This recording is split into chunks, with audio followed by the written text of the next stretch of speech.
I want to show you a little behind the scenes of what's going on in this setting where, I'm setting up for a lot of interviews and field work. So sometimes when you come out in the morning or come out in the afternoon or whenever, you have the intention of like having those interviews. I always have this big grand vision in my mind. I always have 10 people that I want to interview. I was like, I have the specific demographic of people that I want to interview. My demographic is mainly students. I'm talking students from like their first year to final year. Whomever is willing to talk to me, I'm just like an open book. Now, when you set out to do all these interviews, and it's not really like giving people advice, because I'm just definitely very new to this scene, and I'm new to like get into like pick people's minds in terms of like capturing these stories, right? When you set out in the morning, you just never know what you're gonna get. Like sometimes you have two people, sometimes you have one person, sometimes you have people who say no, people in a hurry. So I've just learned to really enjoy the journey and try to make as much eye contact, try to not be genuine about it, genuinely smile, genuinely make eye contact, genuinely look upon the eye, genuinely observe and just soak everything in and just be a student of life.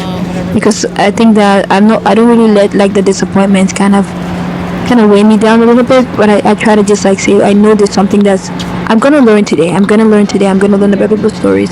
And you would see the story that followed, behind of like after waiting, I think I waited 27 minutes, 28 minutes, almost 30 minutes thereabouts. You just stand and you wait. And I think the goal is also I kind of pictured in my mind like wearing very comfortable shoes, because I know that I'll do a lot of standing, and just being present. You just like look 360, looking around, observing the atmosphere, observing the environment, and just seeing what sticks. And I think I really had such a fun time. The girls that I eventually interviewed, they were so kind, so lively, so jovial. Like I had so much fun interviewing them, and I hope that this keeps you going, because I think that a lot of the times we're always interested in the end result, the end goal, and the end goal is part of the process. But I think the journey itself is like starting the car, turning on the radio, calibrating whatever you need to calibrate in the car, putting in your seatbelt, and then the journey starts. But I think that those little in between pieces is what made this journey very fun. And I really love talking to these people, and I hope you Hi, how are you? enjoy the journey towards Confront the Mic. Thank you. Hi, how are you? Do you have a few minutes for a minute? I'm just like collecting stories of learning how to do public speaking. Okay, yeah. I have to go meet someone. No But worries, maybe no with a worries. pastor again. Thank you so much. Have a good one. Take care.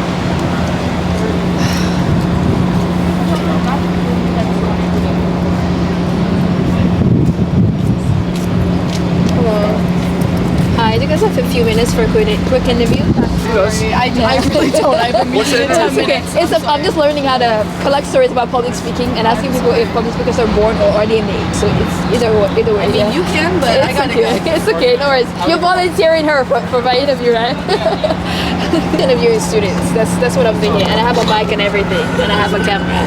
She's fascinated. Yeah. Hi, you want to be on camera? I'm doing a quick interview for like student stories about public speaking. Okay. You have a few minutes? What? Public speaking, yeah. It's like an interview to two of you at the same time. You don't even go to the school. Is that okay? Oh, you don't go to the school? What school do you go to? I go to MIT.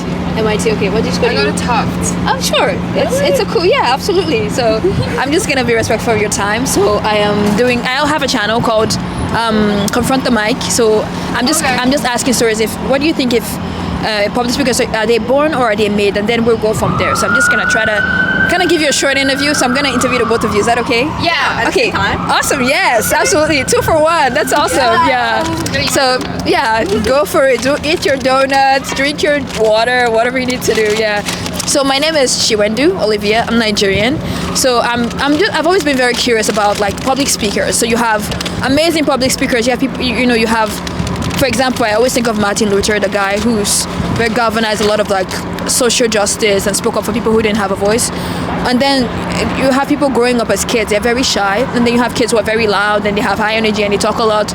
So I've always been curious to know, like, in your field, like, do you think public speakers are made or are they born? So I'm going to ask you your name and what school you're attending and what are you studying. So who do I have the pleasure of speaking with today?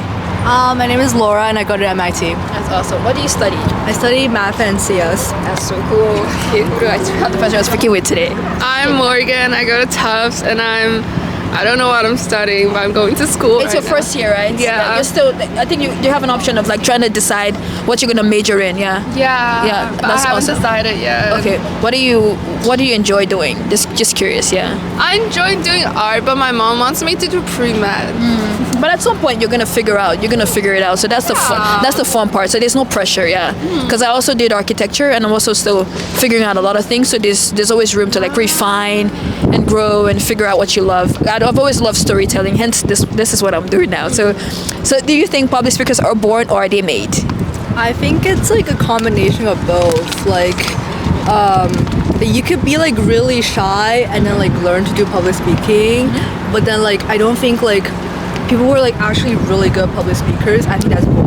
I don't think you can really like practice and like get perfect at it. So I'm gonna turn the camera because I feel like we're not in focus.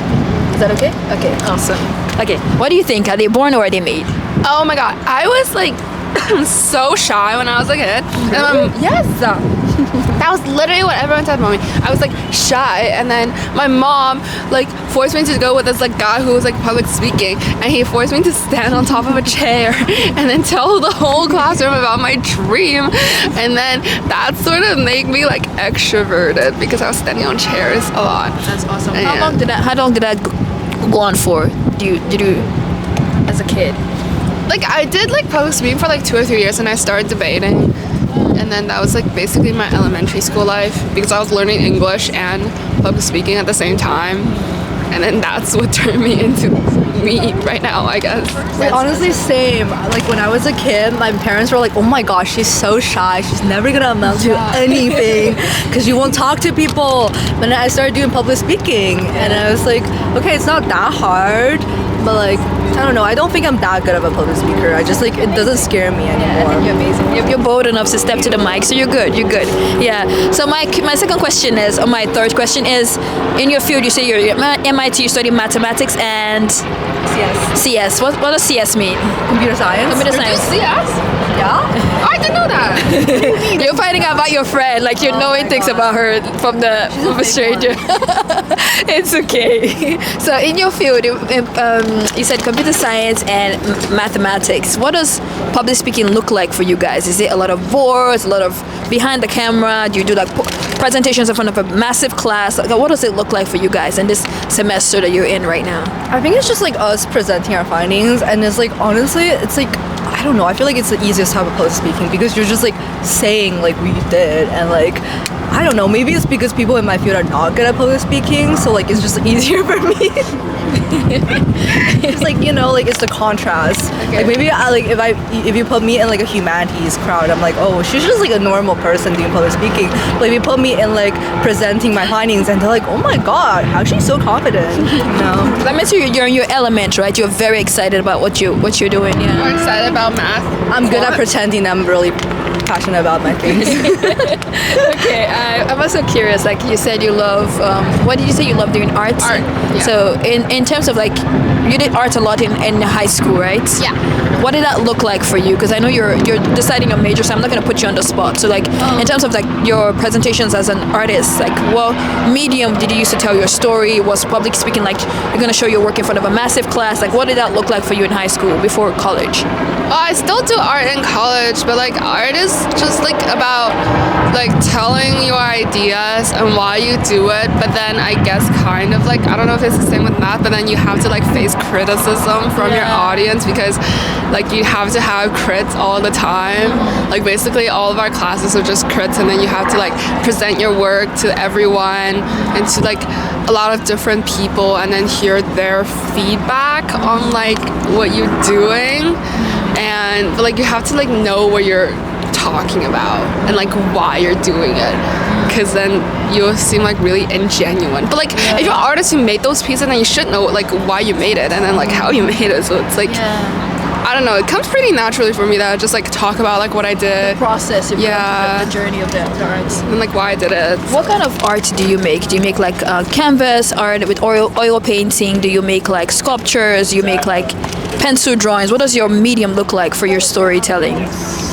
I feel like if you get into like art schools, you have to be pretty well-rounded. So I did paintings, drawings, and then sculpture, like 3D art, like when I was in high school. But then we also have to learn like animation, like a little bit of Photoshop to enhance your artwork. And then now I'm in college. I was doing like fibers, and like I was building this like cuckoo clock yesterday. I just finished my crit yesterday. I was laser cutting. Wow, that's awesome. And then I was also like dyeing stuff and weaving. So it's just like it has to be pretty well rounded. Wow, that's awesome.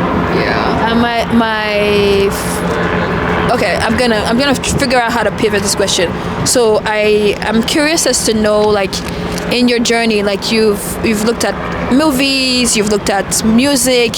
What's public speech or like a speaking that really captured you, of a good example of like an amazing public speaker that you can remember? It could be a movie that you watch and like, I love the storytelling. Yeah. Wait, I'm like low-key, like I usually will watch like TED Talks, but I don't remember any of them. Yeah. I have terrible memory. But like in our high school, we went to the same high school, and like we have this something like called a chapel talk. Because our It's a school was like, boarding Christian Catholic. Episcopal. Episcopal Is that how boarding. you pronounce it? Yeah. Episcopal. Yeah, right. And then we would do like chapel talks, and like honestly, I feel like I had a pretty good chapel talk. Oh yeah. But like yeah, there was like when we were freshmen, there was a senior who had like a really good chapel talk. He was like talking about his like grandma or grandpa. Uncle. Really, I thought it was his grandpa. Oh, grandpa. Right, he was talking about his grandpa. It was just like how like Beating cancer. Yeah, and like it was really good, and also like it's just like he's like really good at like public speaking, and the story was like really like emotional, and at the end like his grandpa was in the audience. Yes, awesome. So I was like, oh my god, that's like the coolest thing ever. And like It was It's like also a human triumph story, right? Yeah. How about you? Do you have like a cool story that you feel like really captures like a good example of public speaking that you can think of that really moved you? Oh! It could be a movie, it could be Avatar. The Last Airbender, right? No, Avatar, the blue people. Okay, got you. There was a point where Jake, he was saying this very like motivational words to get all the other blue people to fight with him, and then I thought that was like really like and then it was really like inspirational and like very cool how he can get all the blue people to fight humans. That's awesome. So my last question is just really like self-reflective. So I'm always curious, like if you visualize yourself, I know if I'm trying to gauge how old you are, I'm thinking 20, 21, 18, 19. You're 18, right? 19. You're 19. She's 18. So. Okay, got you. Sorry for aging you, putting your time machine and like making you older than you are. It's okay. You guys look amazing, by the way. You're gorgeous. So my question is like thinking about your younger self, because I feel like everyone as a kid, teenager, we all went through like struggles, trying to find our voices, trying to find identity. Like, what would you say to that girl right now, thinking about where you are right now? What's one of those confidence builders that you would give her? It could be like a recipe for confidence. It could be like a story for confidence. What would you say to her, that the girl that you are right now, studying what you're studying and being in one of the best cities in the world where, students, yes, where a lot of students come here to get like higher education. Like, what would you say to her? Like looking, if you could stare at her, like she's like cutesy and yeah. Okay. What would you say to her to just like encourage her? Because I think that everyone has a journey, and as much as we don't talk about it, I think everybody has like a journey getting them to where they are, where they are presently. So what would you say to her if you were to pour into her something like Yeah. I don't know. When I was a kid, I was a very like, I don't know. I was a really confident kid. I don't know. Like, I don't think I need to encourage myself, but it's just like, I guess like go with the flow. Like just like trust the process. Like, whatever happens, happens. Awesome. I also wanted to ask you the same question. Like, considering the girl that you are now and the kid that you were before? Because yeah, what would you say to her? You know, to just like encourage her in her journey, and even encouraging yourself right now, even as you're processing like your journey, you're processing what you're gonna be doing. I think the future is such a big place, and sometimes we're like the future, but it's like every single day the steps we take is like leading us to where we're going to. So sometimes we're really hard on ourselves to decide like, because I feel like sometimes kids are told what are you going to be when you grow up, and sometimes it's like a very like defining questions. Kids are still figuring out who they are, figuring out their voice. So what would you say to that girl that's like to keep her going and keep her encouraged? Yeah. Like reach out to a therapist when you're sad, take a shower and just go to bed, and like don't stay in your room too much. Go talk, like touch grass and talk to actual people. And like the last World Cup when there's Messi versus like Ghana or something, buy Ghana, put all of your money. Oh my gosh. Just Messi against Ghana, then all of them. Argentina, no, Argentina against like that, like no, Saudi Arabia.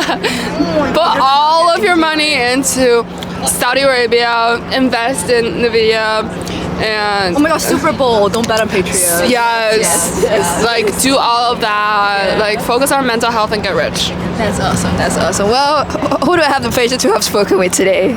Who did I have the pleasure?